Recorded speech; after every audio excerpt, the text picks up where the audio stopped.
तो आज मैं आपके बीच में ये कहने के लिए खड़ा हुआ हूं कि कल या परसों से ही पुस्ता रोड जो है वो बननी शुरू हो जाएगी। कहते थे आज मीठापुर चौक पर जाइए, हमने गोल चक्कर तो बना ही दिया, हमने मीठापुर चौक पर फ्लाईओवर बनाने का काम भी शुरू कर दिया है। देश के प्रधानमंत्री आदरणीय श्री नरेंद्र मोदी जी के प्रति तमाम क्षेत्रवासियों की ओर से बहुत आभार व्यक्त करना चाहता हूं कि उन्होंने दुनिया का सबसे बड़ा इको पार्क बदरपुर विधानसभा क्षेत्र में हमें तोहफा के रूप में दिया है। 2010 में जब मैं विधायक नहीं था, इस क्षेत्र में वो जोन लगा दिया गया। अगले 2-2.5 महीनों में वो जोन को हटा दिया जाएगा, आपके मकानों की रजिस्ट्री होगी। हमने इस बदरपुर विधानसभा क्षेत्र में सीमेंटेड सड़कें बनाई, हजारों गलियों को पक्का किया, पानी की निकासी की व्यवस्था की, डीटीसी की बस चलाई, एरिया को इलेक्ट्रीफाइड किया। आगरा कैनाल, गुड़गांव कैनाल के ऊपर पुल बनाने का काम शुरू हुआ। क्षेत्र में राशन कार्ड बनाने का काम शुरू हुआ। क्षेत्र में राशन का दफ्तर खुला, पहचान पत्र केंद्र खुला। क्षेत्र में डिस्पेंसरी, हॉस्पिटल, स्कूल और क्षेत्र में बिजली के ग्रिड बनाने का काम शुरू हुआ।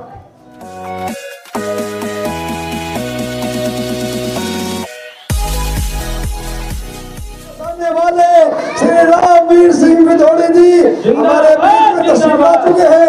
नमाज हो गई है, आप सब लोग अपनी अपनी कुर्सियों को बता दें। हमारे बीच श्री रामवीर सिंह विधोड़ी जी आ चुके हैं। रामवीर सिंह विधोड़ी जी, रामवीर सिंह विधोड़ी जी, नमाज हो गई। नमाज के लिए उठे थे, सब लोग यही थे, नमाज के लिए उठे थे। भाई मैं अर्ज कर रहा था मेरे दोस्तों, जैसा कि मैं 2006 की बात कर रहा था, इलाके के अंदर 6-6 फीट के गड्ढे थे, बिल्डिंगें बनी हुई नहीं थी, कॉलोनी नहीं थी आबाद। रामवीर सिंह विधोड़ी जी के द्वार जब ये कॉलोनी बसी तो 6 फीट के गड्ढे भरवाए गए। जहाँ कॉलोनी बसी भी नहीं थी, जहाँ मकान नहीं थे, वहाँ रोड बनवाए गए। आज इस कॉलोनी का ये हाल है कि अच्छा आदमी इस कॉलोनी में रहने के लिए मजबूर हो रहा है।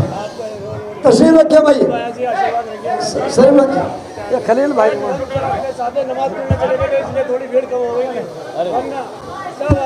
तो मैं आप लोगों से गुजारिश करूंगा, अपनी अपनी सीट को संभाले। नमाज के लिए आप लोग गए थे, अब नमाज हो चुकी है। तो श्री रामवीर सिंह विधोड़ी का योगदान हमारे ऊपर, जब से कॉलोनी बसी है, कॉलोनी बसाने वाले श्री रामवीर सिंह विधोड़ी रहे हैं। आप विधायक जरूर हैं, लेकिन हमारे लिए एक मुख्यमंत्री से कम नहीं है। आपका योगदान इस क्षेत्र के लिए मैं और हम सब मुस्लिम समाज की तरफ से मैं आपका आभारी हूँ। सारे मुस्लिम समाज की तरफ से हम आभारी हैं कि आपने बिन मांगे, बिना किसी के कहे, बिना किसी के लेटर लिखे हुए धड़ विकास का काम चल रहा है और बहुत सफाई के साथ चल रहा है। आपके हम आभारी रहेंगे। आपके पास वक्त बहुत कम है, आपको आगे भी जाना है। मैं अपनी बात खत्म करूँगा। श्री रामवीर सिंह विधोड़ी जी का जोरदार तालियों से स्वागत करें।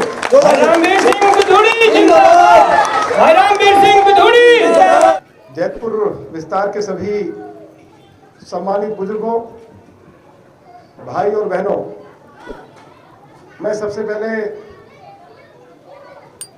हमारे फॉरेस्ट डिपार्टमेंट के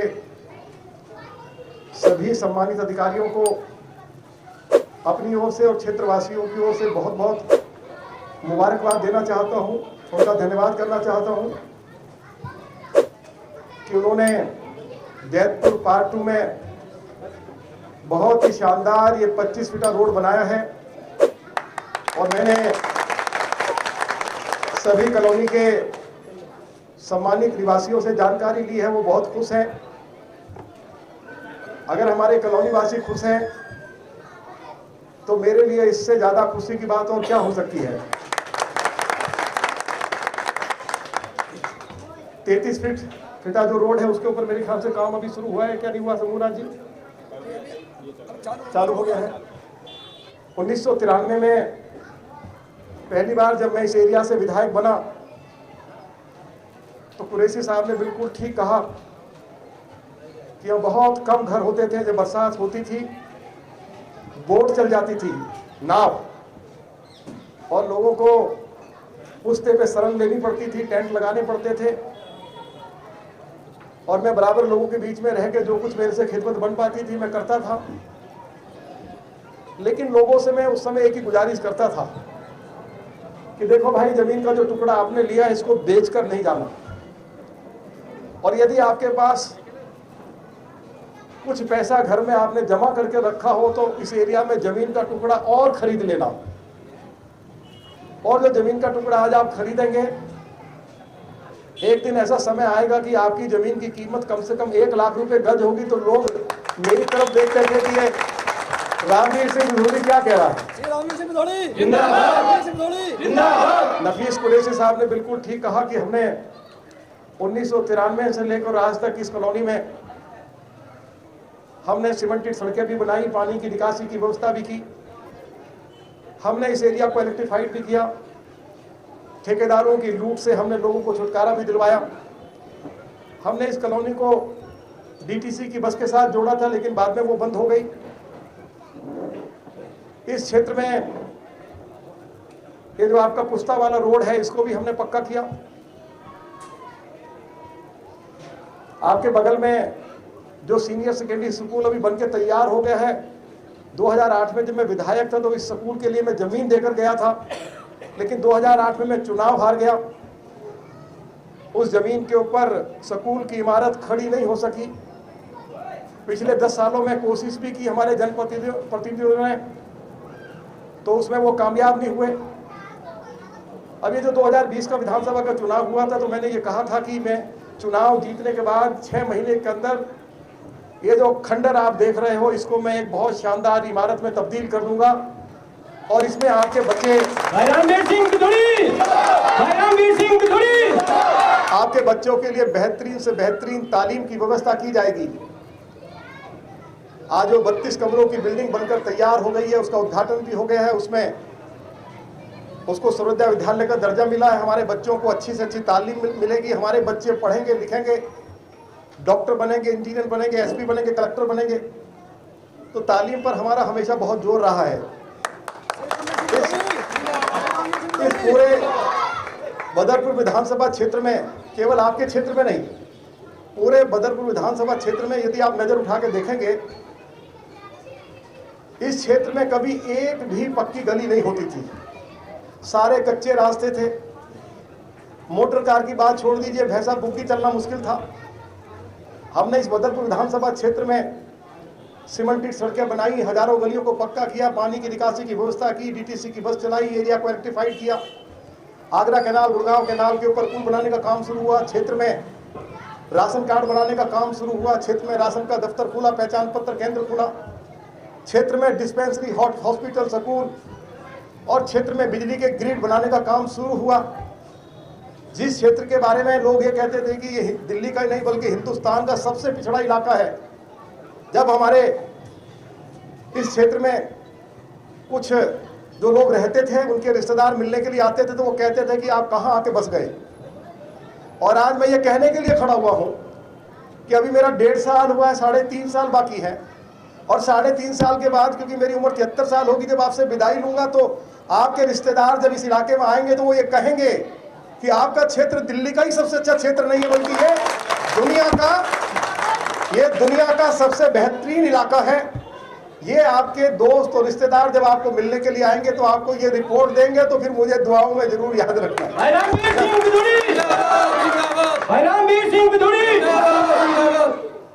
2010 में जब मैं विधायक नहीं था, इस क्षेत्र में वो जोन लगा दिया गया। अगले 2-2.5 महीनों में वो जोन को हटा दिया जाएगा। आपके मकानों की रजिस्ट्री होगी। जब वो जोन हट जाएगा तो आपकी जमीन की कीमत और बढ़ जाएगी।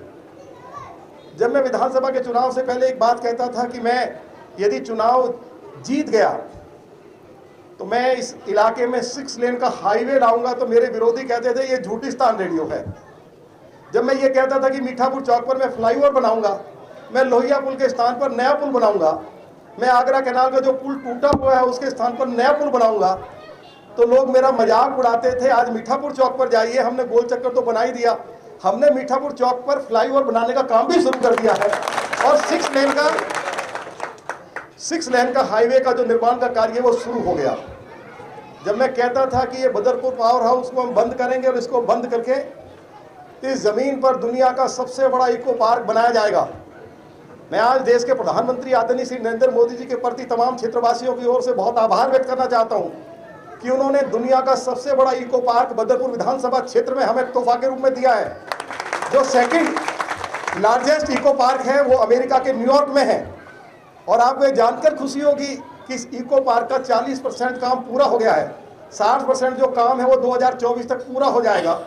हमारे क्षेत्र के हजारों बच्चों को रोजगार मिलेगा, एनवायरनमेंट बहुत अच्छा हो जाएगा, प्रदूषण का स्तर घट जाएगा। और इस इको पार्क में हम चिड़ियाघर भी बना रहे हैं, फव्वारे भी लगा रहे हैं, 50,000 दरख्त लगा रहे हैं। हम 20-22 पार्क विकसित कर रहे हैं और अपने बच्चों को हॉकी, क्रिकेट, वॉलीबॉल, फुटबॉल खेलने का अवसर मिल सके। और ये भी कल सचिन तेंदुलकर बनकर क्रिकेट के कैप्टन बन सकें, उसमें एक अच्छा क्रिकेट का मैदान भी विकसित कर रहे हैं, जिससे कि हमारे बच्चों की सेहत भी ठीक रहेगी। और उनको जब hockey, cricket, volleyball, football, cricket खेलने का मौका मिलेगा तो हो सकता है कि कोई हमारा बच्चा स्टेट में, ऑल इंडिया स्तर पर या अंतर्राष्ट्रीय स्तर पर वो हमारे क्षेत्र का, हमारे देश का नाम रोशन करे। यदि हम उनको अच्छा खेल खेलने का अवसर नहीं देंगे, अच्छे मैदान विकसित करके नहीं देंगे, तमाम वो सुविधाएं नहीं देंगे कि वो अच्छे खिलाड़ी बन सके, उनकी सेहत अच्छी रह सके, तो फिर आप मुझे बताइए कि वो खिलाड़ी अच्छे तभी बनेंगे ना जब हम उनको वो सारी सहूलियत देंगे जो उसके लिए आवश्यकता है। तो उसमें बहुत सारे खेल के मैदान भी बन रहे हैं, चिड़ियाघर बन रहा है, फुव्वारे, जैसे मैंने कहा कि 50,000 दरख्त लगाए जा रहे हैं।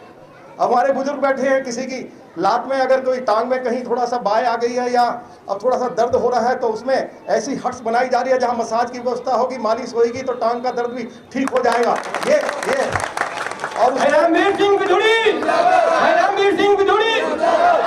और इसके साथ साथ देश और दुनिया से जब लोग इस शानदार इको पार्क को देखने के लिए आएंगे तो उसमें हेलीकॉप्टर उतरने के लिए हेलीपैड बनाने का कार्य भी शुरू हो गया है। तो आप मुझे बताइए, दुनिया का सबसे बड़ा इको पार्क हमारे क्षेत्र में, आपके बगल में, और आप भी जब इसमें घूमने के लिए जाएंगे, मॉर्निंग वॉक करेंगे, आप साइकिल ट्रैक पे जाएंगे, आप योगा करेंगे, आप जॉगिंग ट्रैक पे हमारे बच्चे जॉगिंग मतलब वो दौड़ लगाएंगे, तो हमारे बच्चों की सेहत भी अच्छी रहेगी और हमारे क्षेत्र के बच्चों को उसमें रोजगार भी मिलेगा। तो जब ये कार्य हमने शुरू किया या जब हमने घोषणा की कि हम ऐसा इतनी बड़ी योजना हम क्षेत्र के लिए ला रहे हैं, तो लोग हमारा मजाक उड़ाते थे। कुरैशी साहब मजाक उड़ाते थे, नहीं उड़ाते थे? आज वो देख रहे हैं। आज उनको जाके दिखाइए, उनको अब इतना जरूर कहें कि भाई अगर अच्छा लगे तो कोई 2 शब्द जरूर कह देना कि बिधूरी साहब अच्छा काम हुआ है। हमारे लोगों की लंबे समय से ये मांग रही है कि जो पुस्ता रोड है वो टूटा पड़ा है।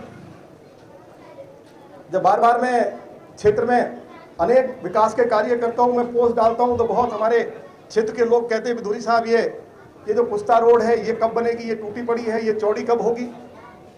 तो आज मैं आपके बीच में ये कहने के लिए खड़ा हुआ हूं कि कल या परसों से ही पुस्ता रोड जो है वो बननी शुरू हो जाएगी। आज उसको हम शुरू कर रहे हैं, उसके ऊपर 70 लाख रुपया भी खर्च होगा।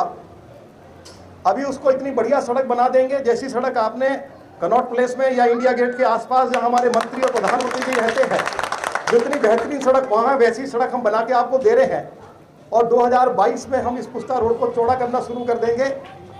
इसके लिए भी फाइल भेज दी है, ये कार्य भी हम इसको, हमारी कोशिश है कि हम 2022 तक इसको पूरा कर ले। रामवीर सिंह बिधूरी जो बात कहता है तो उसको मेरी ये कोशिश रहती है कि मैं उसको जरूर पूरा करूं।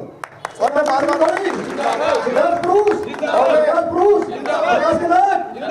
बार बार एक ही बात कहता हूं कि देखिए जो आया है उसको एक दिन जाना है या नहीं जाना है। ये क्या है, इस राय है जहां हम हैं, धर्म कोई हम यहाँ परमानेंट नहीं आए। मेरे पास अगर कोई आज मेरा जो दर्जा है, मुख्यमंत्री के बाद मेरा मिनिस्टर का दर्जा है। मैं मुख्यमंत्री के बाद मेरा स्थान है दिल्ली की मतलब सरकार में। लेकिन अब मुझे जहां हमारे भारत सरकार के मंत्रियों को घर मिलता है वहीं मुझे उतना ही बड़ा घर मिला हुआ है, टाइप 7। तो ये मेरा घर नहीं है, ये तो टेम्परेरी है। आज हूं, कल बुलावा आ जाएगा, खाली करिए। तो फिर किस बात का अहंकार? फिर क्यों हम हमारी हमेशा जो सोच है वो यही होनी चाहिए कि हम आने वाली पीढ़ियों के लिए, आने वाले हम नस्लों के लिए हम क्या करके जा रहे हैं। अगर कुछ हम उनके लिए, उनकी एजुकेशन के लिए, उनकी हेल्थ के लिए, उनके एरिया के डेवलपमेंट के लिए या इलाके में प्रेम और भाईचारे का वातावरण बना रहे, अगर कुछ ऐसा करके जाएंगे तो जरूर हमें लोग, हम नहीं भी रहेंगे तब भी याद रखेंगे। जैसे मैंने कहा है कि जो आया है वो जाएगा, और किसी ने ठीक ही कहा है, ना राजा रहा है ना रानी रहेगी, ये दुनिया है फानी और फानी रहेगी। जब ना किसी की जिंदगानी रहेगी तो माटी सबकी कहानी कहेगी। कुछ नहीं है, क्या कहा मैंने? ना राजा रहा है ना रानी रहेगी, ये दुनिया है फानी और फानी रहेगी। जब न किसी की जिंदगानी रहेगी तो माटी सबकी कहानी कहेगी। अगर मैं अच्छा करके जाऊंगा तो जरूर लोग कहेंगे कि रामवीर सिंह बिदूड़ी हमारा नुमाइंदा होता था और आने वाली नस्लों के लिए, हमारे लोगों के लिए वो कुछ अपनी कलम से करके गया, तो लोग दुआएं देंगे, अच्छे से मेरा नाम जरूर लेंगे। और यही इंसान की कमाई है, बाकी किसी के साथ ना कोई मेरे साथ कोठी जाने वाली है, ना महल जाने वाला है, ना मेरे साथ दौलत जाने वाली है। और आखिर इंसान के साथ आखिर में क्या जाता है? क्या ना किसी ने 2 गज कफन का टुकड़ा तेरा लिबास होगा, क्या लेके जाए 2 गज, इससे ज्यादा तो कुछ नहीं है ना, यही है ना। तो इसलिए हमेशा ऊपर वाले को याद रखो, हे मालिक, उसका शुक्राना करो कि आपने बहुत दिया है, और उनसे यही मांगो कि मालिक कभी जाने अनजाने में मेरे से कोई ऐसा गलत काम ना हो जिसको लोग ये कहें कि हमारे नुमाइंदे ने कुर्सी पे बैठकर कुछ गलत काम किया। मालिक बस इससे मुझे बचाना, लोगों की भलाई के लिए, लोगों के डेवलपमेंट के लिए जो कुछ मेरी कलम से हो जाए मुझे बहुत खुशी होगी। मैं तो सुबह से लेकर शाम तक ऊपर वाले को बहुत कुछ उसने मुझे दिया, मैं तो शुक्राना करता हूँ कि मालिक बहुत दिया है, और जो कुछ दिया है ये मेरी कलम लोगों की भलाई के लिए, लोगों के कल्याण के लिए, लोगों के अच्छाई के लिए मेरी कलम ऐसे ही चलती रहे, लोगों की दुआएं मिलती रहें, यही मेरी जीवन की कमाई होगी। बाकी मेरे पास और कुछ भी मेरे साथ ना आया है, ना लाया हूँ, ना लेकर जाने वाला हूँ। जब मैं पहले स्ट्रीट लाइट का काम जो है हमारे काउंसलर साहब के पास है, मैं उन तक ये बात पहुंचा दूंगा कि स्ट्रीट लाइट के बारे में मुझे जानकारी दी गई है, वो स्ट्रीट लाइट को ठीक कराएं, सफाई की कोई कमी है तो मैं काउंसलर साहब के पास ही आपकी शिकायत भिजवा दूंगा। माननीय सर, ये रोड तो बहुत अच्छा बनेगा जी, मगर स्ट्रीट लाइट है बिल्कुल एक भी नहीं है। स्ट्रीट लाइट का काम मेरे पास नहीं, काउंसलर साहब के पास है। मैं जरूर उनसे आपकी ओर से गुजारिश करूंगा कि वो इस स्ट्रीट लाइट की और सफाई की ठीक से व्यवस्था करें, मैं ये जरूर कहूँगा। जब मैं पहले विधायक था तो तब मैंने इस क्षेत्र में कुछ ट्यूबवेल लगवाए थे नहीं लगवाए थे, उसके बाद तो लगे नहीं। इसके बाद अब विधायक बना हूँ तो अब मैंने नए ट्यूबवेल लगवाए हैं, और मैं कुछ दिनों में, आने वाले दिनों में जो ट्यूबवेल मैंने लगाए हैं, मैं आवश्यकता होगी और भी लगाऊंगा। और जो ट्यूबवेल लगाए हैं इनके जो कनेक्शन है, पानी लोगों को घर में मिल जाए, मैं जल्दी इस कॉलोनी का नोटिफिकेशन करवा रहा हूँ, और जो ट्यूबवेल मैंने लगाए हैं वो पानी आपको घरों तक पहुंचेगा। अभी मेरे ख्याल से कितने ट्यूबवेल लगे आपके? 10-12 तो लगे होंगे, 14। तो 14 ट्यूबवेल लगे हैं, तो जब 14 ट्यूबवेलों का पानी और भी जरूरत होगी मैं और भी दूंगा।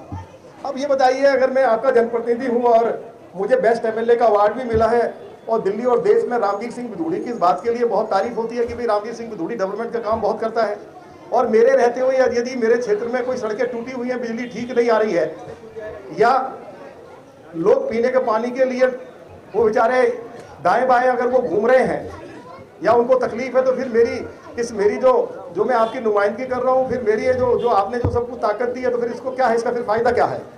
तो मैं ये सारी जो शिकायतें आपने बताई हैं इनको भी मैं बिल्कुल ठीक करूंगा, इनको दुरुस्त करूंगा, यही इस मौके पर मैं आपको कहने जा रहा हूं। और अब इसके बाद जैसे ये हमारी सभा खत्म होगी, क्योंकि अब ये खत्म होने जा रही है, आप सब लोग मेरे साथ चलेंगे, और जो आपका पुस्ता रोड है, क्योंकि ये टूटा पड़ा है, इसका आज हम इसको नया पुस्ता रोड बनाने जा रहे हैं, और मैं समझता हूँ कि अगले कितने दिन में बन जाएगा? कितना समय लगेगा बनने में सुरेंद्र जी? 10 दिन में?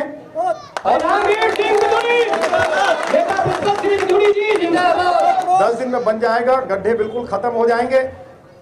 और देखो, अगर मेरे एरिया में तो गड्ढा रहेगा नहीं, आगे ओखला क्षेत्र एरिया है, वहाँ जनाब अमानतुल्लाह साहब है, अगर उनके इलाके में हो तो उनको कहना मुझे गाली मत देना, मैं भी उनको कह दूंगा भाई मैंने अपना वाला ठीक कर दिया, भाई आप भी ठीक कर दो। क्या? तो विकास के काम तो सब मिलजुल के ही होते हैं, सब मिलजुल के काम करेंगे, सब करेंगे, मिलजुल के करेंगे। अभी लोहिया पुल हमने शुरू किया है, बढ़िया बन गया है। लोग लंबे समय से कह रहे थे बिदूड़ी साहब आप विधायक बनोगे तो ये बन जाएगा, वो हमने तैयार कर दिया है। लोगों को आधा घंटा लगता था मथुरा रोड पे पहुंचने में, अब 5 मिनट में लोग पहुंच जाते हैं। डीटीसी की बस चलाती है, अब जब भी हम बंदा चौड़ा कर देंगे तो फिर डीटीसी की बस जो है वो आएगी आपके यहाँ। एक बात कह के मैं अपनी बात को समाप्त करूंगा। आप मुझे ईमानदारी से बताइए, जब ये कोरोना महामारी आई, लॉकडाउन लग गया, निर्माण के कामों पर रोक लग गई, कर्फ्यू लग गया, तब भी आपके जैतपुर पार्ट 2 में सड़कें बन रही थी नहीं बन रही थी? मेन रोड आपने देखी है, मैंने उसी समय बनवाई। उस पे नाला दोनों तरफ, क्यों दुबे साहब, दोनों तरफ नाले नहीं थे, नाले बनवाए। मैंने कहा इस समय का फायदा उठा लो, अब लोग सड़कों पे नहीं है, तो जो सड़क बनेगी वो मजबूत होगी, अच्छी बनेगी। अगर इधर सड़क बन रही है और उसके बाद उसके ऊपर गाड़ी चढ़ गई या स्कूटर बाइक चढ़ गई तो सड़क खराब हो जाती है। और हमने जो अपना स्कूल है, जब लॉकडाउन लगा हुआ था तब आपका स्कूल बनाया, तो कोई ऐसा थर्मामीटर बना हुआ है जो मेरे दिल से लगा के अगर यदि आप देखेंगे कि जो आपके मन में दर्द है क्षेत्र के विकास को लेके, उससे कहीं ज्यादा दर्द और चिंता मुझे है। मैं आज ये बात आपको कह सकता हूँ। इसलिए आज जैतपुर पार्ट 2 में जो गलियां अभी रह गई हैं, मैंने हमारे जो RWA के प्रधान हैं श्री शंभुनाथ दुबे जी, उनसे मैंने चर्चा कर ली है। श्री हमारे श्यामबली यादव जी हैं, हमारे मुस्लिम भाई हैं, कुरैशी साहब है, सभी साथियों से मैंने सलाह कर ली है। कुछ गलियां रह गई हैं, अगले 1 महीने के अंदर अंदर हम कोई गली यदि कोई टूटी फूटी है, नहीं बनी है, उसको बना देंगे। कोई नाली ठीक नहीं, उसको ठीक दुरुस्त कर देंगे। और यदि कुछ पुलियां ऐसी हैं कि वो थोड़ा उनको ठीक करने की जरूरत है, जिससे कि सफाई अच्छे से हो सके। कई बार मुझे सफाई कर्मचारियों की ओर से या अधिकारियों की ओर से शिकायत आती है कि साहब आपकी जो पुलिया वो ठीक नहीं बनी है, उसको जरा ठीक करा दीजिए।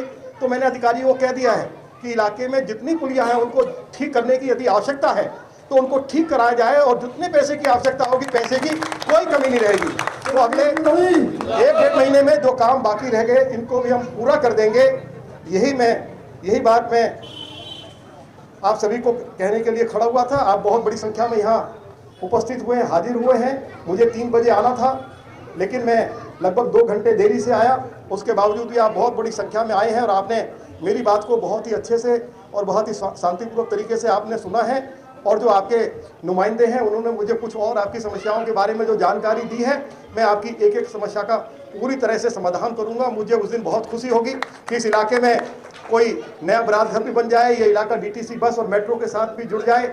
इस इलाके में मुझे उस दिन बहुत खुशी होगी कि अभी तो हम ट्यूबवेल का पानी देंगे। मुझे बहुत अच्छा लगेगा कि मेरे समय में ही यदि हिमाचल से गंगा का पानी मिल जाएगा तो मैं गंगा का पानी भी जैतपुर पार्ट 2 के लोगों के लिए उपलब्ध करा दूं। और अच्छा पानी, साफ पानी अगर लोगों को मिलेगा तो सेहत अच्छी रहेगी। तो ये भी मेरी कोशिश रहेगी। आप सभी का बहुत बहुत धन्यवाद। बहुत अच्छा कार्यक्रम आपने किया, उसके लिए मैं अपने मुस्लिम भाई का, हमारे जनाब नफीस कुरैशी साहब का, हमारे RWA के बहुत ही शानदार प्रधान श्री शंभुनाथ दुबे जी का, श्यामबली यादव जी का, हमारे गुड्डू भाई, कभी कभी क्या बोलते हैं, गुड्डू भाई का नाम तो निर्मल शर्मा है, ये प्रेम से इनको गुड्डू भाई कहते हैं। कभी ये इधर दाएं हो जाते हैं, कभी बाएं हो जाते हैं, कभी मिलते हैं, कभी नहीं मिलते हैं, कभी हमारी पोस्ट लाइक कर देते हैं, कभी ये मिस कर देते हैं। आज ये उपस्थित हो गए हैं, मिस नहीं हुए हैं, तो इसके लिए बहुत बहुत धन्यवाद। और आप सभी को मेरा नमस्कार, सलाम। बोले भारत माता की, भारत